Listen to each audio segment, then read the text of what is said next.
before, I mean, definitely speak on it yourself, but I remember before wanted to do like engineering, and then you decided to switch it to a business major strictly to just kind of help you out with running your business. So yeah, speak on that.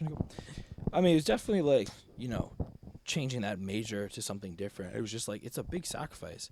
And like, it's kind of like, holy shit, it's like, is this really going to benefit me? It's defining. It's a defining moment, yeah. It is, but like at the same time, like you go to college, you study for 4 years, you get a piece of paper, you go to a job application, and like you basically just start fresh. Like I don't care if you go to fucking like you don't know anything at that job. You don't. I mean, I'm a big believer, and I'm sure people would counter that and say that I'm wrong here, but I'm a big believer. Like if you go to like UMass Amherst, or you go to like UNH, or you go to like Tampa University or whatever, like if you get a degree but you go to the same job, if you all go to that same job and you get hired, like they're going to teach you their way or no way. It's like you either listen to the boss or you're not going to get your paycheck. You're not going to go far.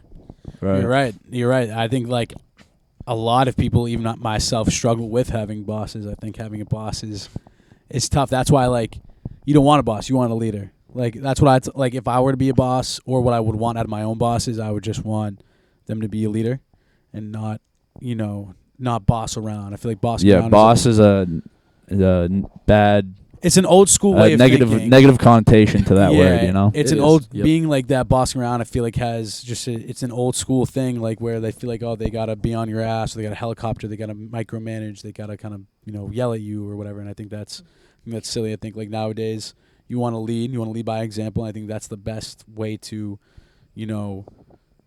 enhance people's lives. And I feel like that's kind of you right now. You're kind of leading the way. You're doing your own thing. You said fuck the boss, paving the path, paving your own path. So I mean, talk about that. God, dude, like as a kid, like I think it was like during the spike of COVID, and I see these fitness influencers, and like I see these people, and all they fucking do is work out. Yeah. Now, mind you, like they've been in the gym for like decades and decades, and like they're fucking huge, but like they're posting one video and it's getting like millions of views, and they get millions of likes, and they make what an average person would make like in a whole years of bust-assing labor just from one fucking video. And like a lot of people in the generation like that I live in, like with certain like family members and just like just like other outside role models, or just other outside people, like they're just like like you're going to college, you're going to get a job, you're going to work hard for somebody else. It's like, I'm not going to work. My dream, like, like, will I maybe have to work for somebody and make some extra money? Yes. But what am I going to do with that is invest it into this. True. Yes. Like, I look at it this way, like a year ago, I started the brand from nothing. It was just an idea. Actually, I remember, I started Steel Asylum. The original username was steel.asylum. But that night, I remember I fucking DM'd a ton of people telling them about the brand. And then Instagram banned the page because they thought I was a bot. I just created the page, and they were just like, oh, my God. So instantly, I was like so depressed because I got like 100 followers in like 2 days. Damn. And then Instagram banned the page. And I was just like, wild. That was a stupid idea. I should never just make it again. I'll just stop.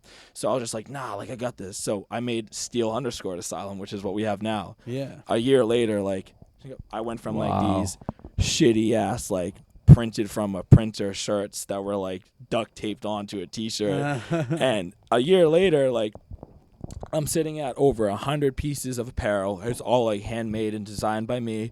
Hell yeah. I have my own supplement line. Like, bro, like I'm 20 years old, and like I literally have like 500 tubs of my pre-workout sitting like in my house, and I have like 25 to 50 tubs in the back of my car, and like all I do is just go around and talk to people about it. And like now I have pre-workout shots, and like I have custom. Yeah, the shots is actually a really cool idea. I want to talk about that. Yeah, but I also have two like custom laser engraved gym belts, and I'm going through somebody local. ANC, American Nutrition Center, is in Everett. Everett, yes. Yeah.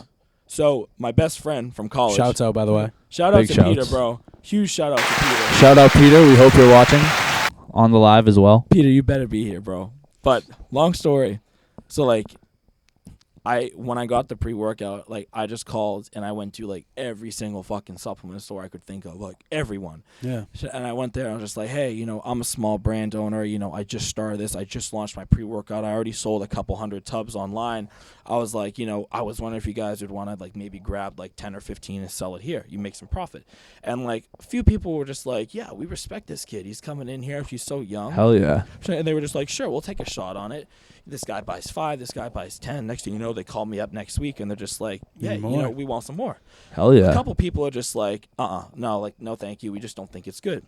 There was this one gym. I don't want to say the name because I do train there a lot down at school, so I don't want people to bash them, especially on the live stream. Yeah. Facts. But I went there, and at the beginning, I had my pre-workout launch. I said to them, I was like, I'm very friendly with the owner, and I was like, I just launched my own pre-workout. I was like, I was wondering, you guys sell supplements here. Do you want to sell something local? I'm like, I can give them to you for a really good price, and you'll make some money off of it. And they were they were like, no, thank you. We don't, right now, like I have so much stuff that I can't sell here. But I asked them, I was like, but do I have permission to go around still and just hustle and promote my brand? And the guy loved me. He was just like, yeah, man, of course. I was like, sweet. So I go there every single day after college, every day. And I'm selling like 10 tubs this day, 5 tubs that day, 20 tubs this day. I go back to tell my roommate, like, dude, like, I just sold like a fucking $1,000 of pre in one day. Hell yeah. Next thing you know, like, grinding. Literally, like the last day of college, I'm in there. And one of the trainers, I'm in middle of a sales pitch. This kid turns around. He was just like, hey, aren't you the kid with the pre-workout? And I was just like, yeah. And you're just like, well, do you think I could grab a tub? So I'm like, hell yeah, brother. I'll hook you up with a good deal. So I give him a good deal. I'm handing him the tub of pre-workout. This trainer comes over and he taps me on the shoulder. He's like, hey, can I talk to you for 2 seconds? And I was just like, yeah, sure, man. Just give me 1 minute. He fucking rips the tub of pre out of my hand as I'm giving it to the guy. And he's just like, no, it's about this. He's like, if I catch you selling one of these tubs of pre-workout again, he's like, I'm kicking you out of this gym. You're never allowed to come back here again.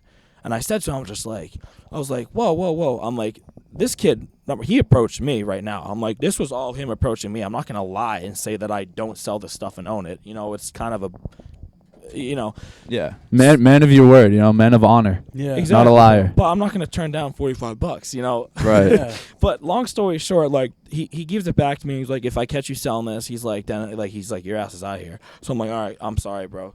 So he gives me the tub of pre back. So the guy hands me $45. I give him the ton of pre. The guy's like, all right, you got to go, bro. I'm like, come on, man. I'm like, he approached me.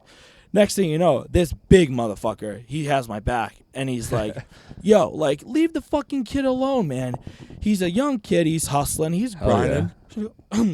And then he's just like, ever since he started selling this pre-workout here, he's like, I haven't sold a single damn supplement on that shelf. Everyone has his. You're giving taking out samples. all the profits. Exactly. And I'm just like, look, I'm not doing it out of disrespect. I'm like, you're not the owner. Well, the owner's not here. I'm like, I don't care, bro. You're not the owner, but I'm not going to cause a scene, whatever. So the dude that backed me up, he's like, come on, Anthony. Let's go outside and set up a fucking booth, and we'll sell pre like 30 feet away from the fucking door. So I'm like, Genius. okay. So we go out front, and we set up a booth, and I put like 15, 20 tubs of pre on the table, and I sell every single one, and I made like $1,000. And I drove home that night because it was the last day of college, and it was kind of like that silent, like, F you, like, I told you so, whatever. I just bit my tongue. I was the bigger man. I won, and I left. But I go back in 2 weeks. So hopefully that guy doesn't recognize me or remember that scenario. That's a crazy story that happened to you. That's but I mean, awesome. Like you said, as long as you had the owner's blessing, the then I owner's think awesome. you're fine. Yeah. Yeah, and like I said, like, I'm not going to throw out the names, but, like, the owner's a great guy. Like, I absolutely love him. Yeah. So, I mean. Big shout out to him. But yeah, and then back to the belts. So I'm calling all these supplement stores, these gyms. I call this guy up, Peter at ANC, and I call him up. Shout out, Peter. Shout out again, Peter. And I knew him from a friend, and I've been there to buy some stuff in the past, so he was familiar with me. And I said, I'm like, do you want to do some pre-workout deals? And he was just like, well, how much are you selling it for? And I told him the price, and he just said, like, it's not a good profit for me. I was like, that's fine, brother. I appreciate the time. Thank you. Yeah. So I'm like, fuck, dude, the industry wants belts. So I drive down to Everett. I go in his store. I'm like, hey, man, I'm like, look, do you want to make a deal on belts? And he was just like, hell yeah, brother. But like, Hell yeah. but we don't ship them out. I'm like, well, how about I text you the customers, the size of the belt, what they want on it. I'll come down here once a week. I'll pick it up, and then I'll pay you, and then I'll ship them out to the customers. Works for me. We shook hands. We made a deal. Dude, I launched belts, I think, like about a month couple ago. months. Yeah, a couple months like a ago. month Yeah, ago. sounds about right. It's recent, real recent. Very recent. Yeah, this Friday. I mean, I've been selling them a ton, but like this Friday, like in like 2 days, I'm going down there to like pick up a big handful of them. So like people like them.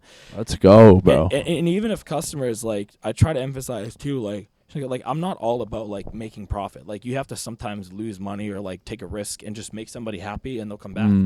Like there was Love this that. guy, I DM'd him, and just hustling and stuff, and he was like, "Yo, I want a belt. Do you think you can make a couple belts customized for my business?" I was just like, "Yeah, bro." I'm like, "Look, how about, I'll sell them to you for this price. It's like an eighth of what I was selling it for. I'll make a few bucks off of it. You can make a decent profit." And then he was just like, "Yeah, sweet." So I just So made you that. become the supplier now. Exactly, bro. Hell yeah. It's kind of like you do anything you can. Even if you can make like a profit of like $10 or $20, like throw it aside. Put it away in your checking account for your business, and like use that profit, because I'm trying to invest in protein powder, which is Smart idea. ridiculous. Coming soon. Facts. Asylum. Coming soon. Steel Coming Asylum soon. protein powder. Stay tuned. Stay So